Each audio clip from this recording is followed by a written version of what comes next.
Now, I ain't from Niagara Falls or anything. I was just a truck-driving trucker trucking through western New York with a cargo load of mannequin parts headed to a children's hospital. The evening hung as dark as night over the highway. My tummy was howling for meats and I had to shit like a racehorse. I pulled off on exit 22, looking for a nice place to fill my belly and empty my bowels. Of course, I knew what day it was. It was Sunday. Super Bowl Sunday. That night, the hometown Buffalo Bills were playing in the big championship game. I figured it would be a real three-alarm hooter to hang in a nice local dive bar near Buffalo and watch the locals go bozo with sport and ecstasy. I drove around a bit until I spotted a real dingus-looking place, a moldy old bar shaped like an old-fashioned western wagon buggy. The bar was called The Wagon Wheel.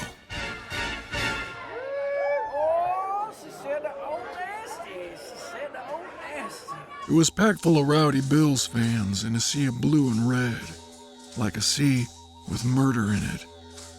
There were no seats at the bar until a drunk ogre type saw me looking for stool, and he offered me up some of his. Hey man, this chair is like really freaking big. I can scooch if you want to sit on it with me. Couldn't say no to this kindly offer to share this man's seat.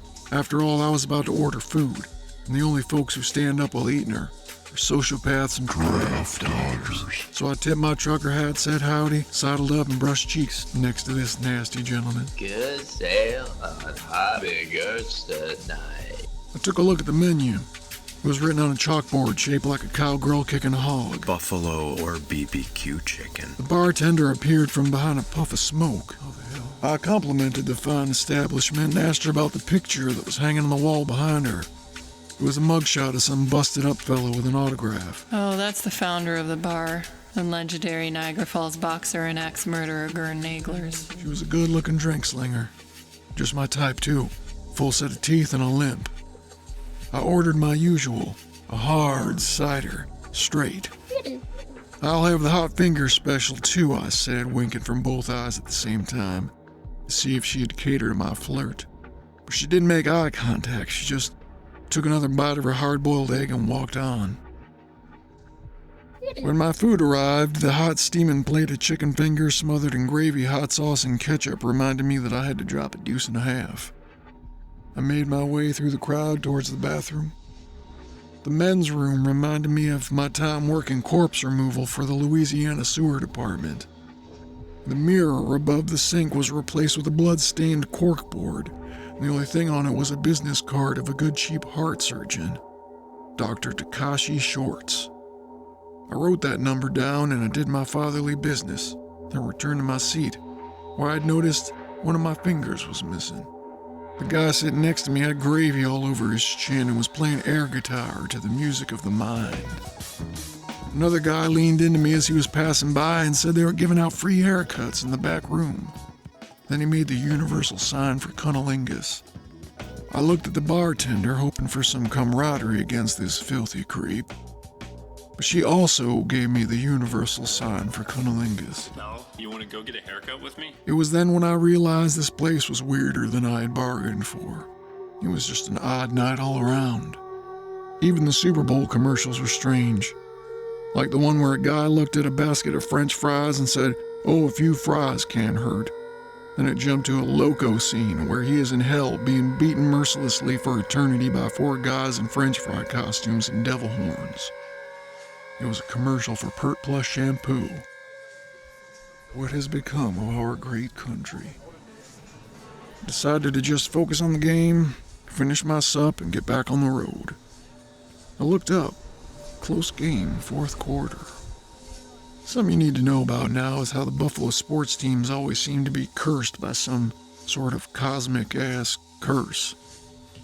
The teams around here have never won anything, and when they've come close, they've been foiled by some cruel twist of fate.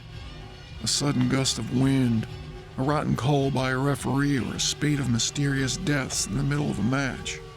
So if the Buffalo Bills were to actually win and become super champions tonight, after all these years of suffering, I tell you, This crowd was gonna go off some ape shit.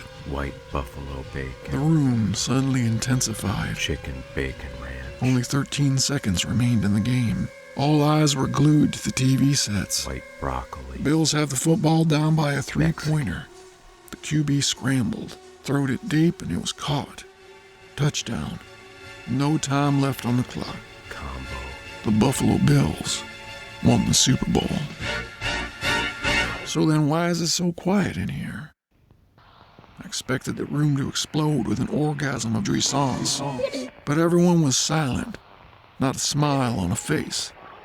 The room was still as they watched one elderly gent get up and walk across the bar towards a TV. And then he violently rammed his head into the screen, setting his face on fire. Then the guy sitting with me swallowed a bunch of cyanide and keeled over into my plate of lumpy chicken. I saw a woman eat her beer mug until the glass shards burst through her neck.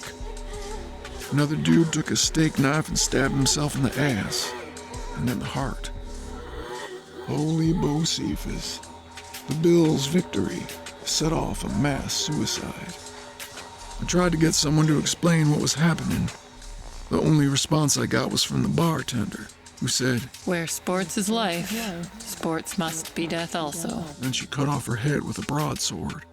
Where sports is life, sports must be death also. It was all over in just a matter of seconds. Everyone laid in a sea of blue and red, but with a lot more red. A crack of pool balls broke the silence. Across the room, there was one guy still alive, standing crouched over a pool table to take his next shot. I called over to him. So I guess you're not a Bills fan. Oh no, I'm a Bills fan. I'm just waiting to bleed out. He took his next shot and stood up, revealing a huge gash in the shape of a charging bison that he had carved into his stomach. His slack pants were red as a color rush jersey. He shouted, "Go Bills," before he collapsed onto the pool table. I was the only one who remained. I was sloshing through guts trying to make my way out when the door flew open and two men in matching uniforms and matching sacred geometry tattoos ran in.